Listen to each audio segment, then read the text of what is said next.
Look at your life right now. You wake up, and your hand automatically reaches for the phone before your feet even hit the floor. You're feeling phantom vibrations in your pocket when the device isn't even there.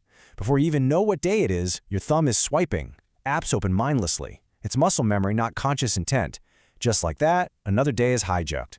You're trading your finite, unrecoverable life for a closed loop of cheap stimulation and an inevitable mental crash. Your ambition, your focus, your potential, they're being quietly harvested by algorithms while you sit there and call it just how life is. The trap is closing, and the biological sabotage feels completely normal. This explainer maps out exactly how to break that loop. Let's dive straight into Strategy 1, deliberate self-excavation. Breaking out of this trap is not some soft, feel-good process. It requires brutal, deliberate self-excavation. You have to stop treating your days like random weather, just hoping inspiration magically strikes. Because the feed never stops long enough for real memory or original thought to surface, you must force it. Listen to me, you aren't lazy. You're not just stressed or burnt out. You're experiencing a neurological hijack. Massive attention-harvesting platforms have systematically rewired your nervous system. They've trained your brain, literally at a cellular level, to treat silence and boredom like physical danger, and every pointless scroll like oxygen.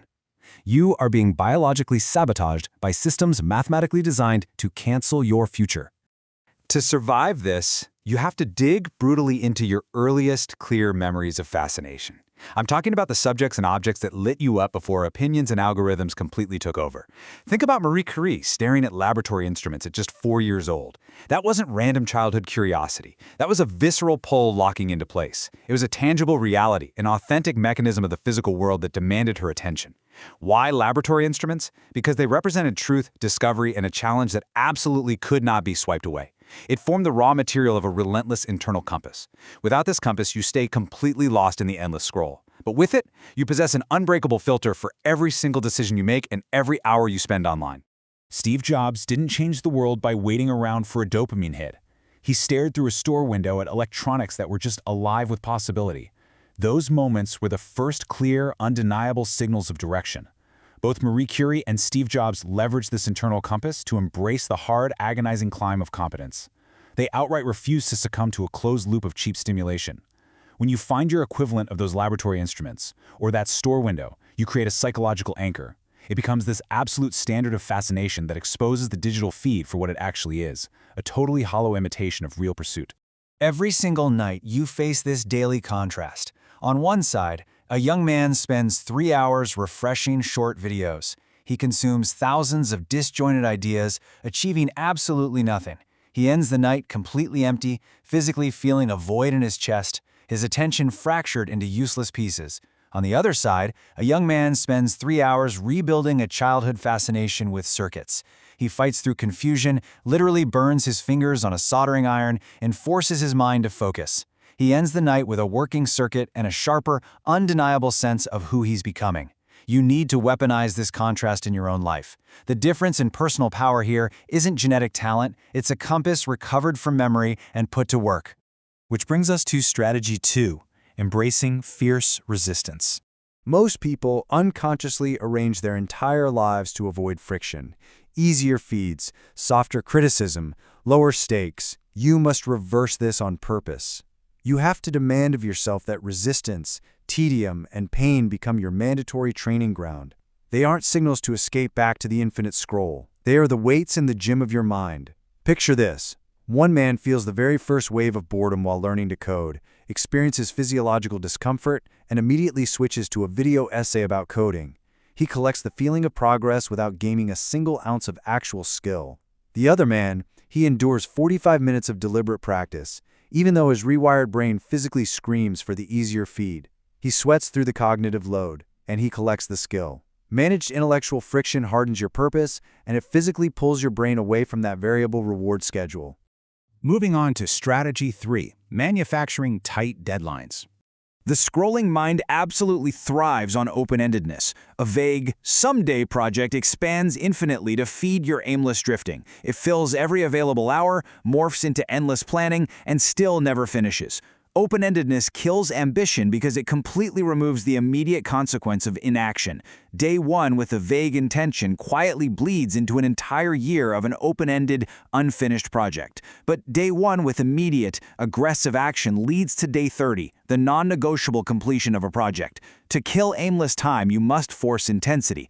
A compressed, non-negotiable timeline raises the cost of every single distraction. It makes every hour violently count. Artificial deadlines don't magically create talent. No, they create the ruthless, inescapable conditions where talent is forced to surface.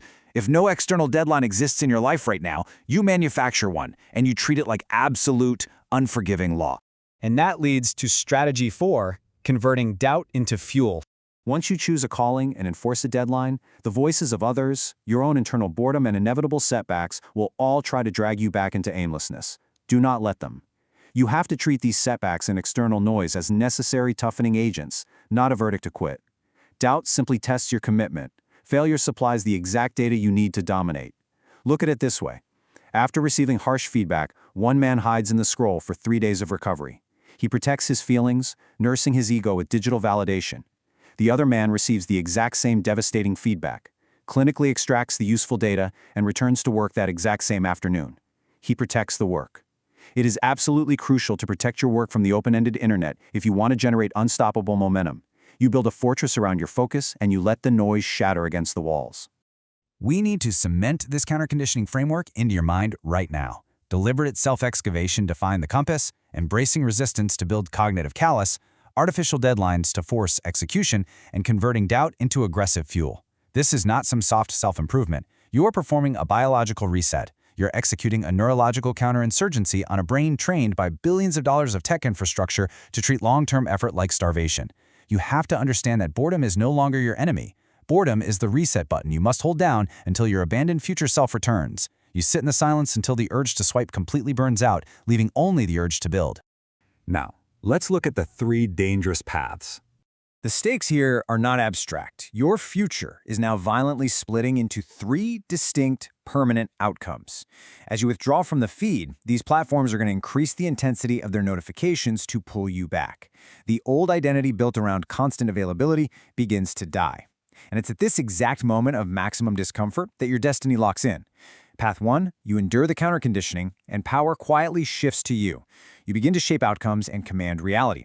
Path 2, you apply these strategies inconsistently. This leads to intermittent progress and extreme mental fragility. Your attention residue accumulates, leaving you exhausted and mediocre. And then there's Path 3. You decide the cost of recovery is just too high. You execute a complete return to the variable reward schedule. Let me be clear. Failing to recover your agency means your future is quietly canceled. You'll hit 28 or 35 or 40, completely drained of potential, watching your life pass by on a glowing rectangle while you're still young enough to realize exactly what you threw away. This brings us to the final chilling realization. The attention harvesting platforms never actually needed to forbid your ambition. They didn't have to ban you from building a powerful future or outlaw your success. They only needed to make the alternative easier. They just needed to make the endless swipe more immediately rewarding than the long, hard climb.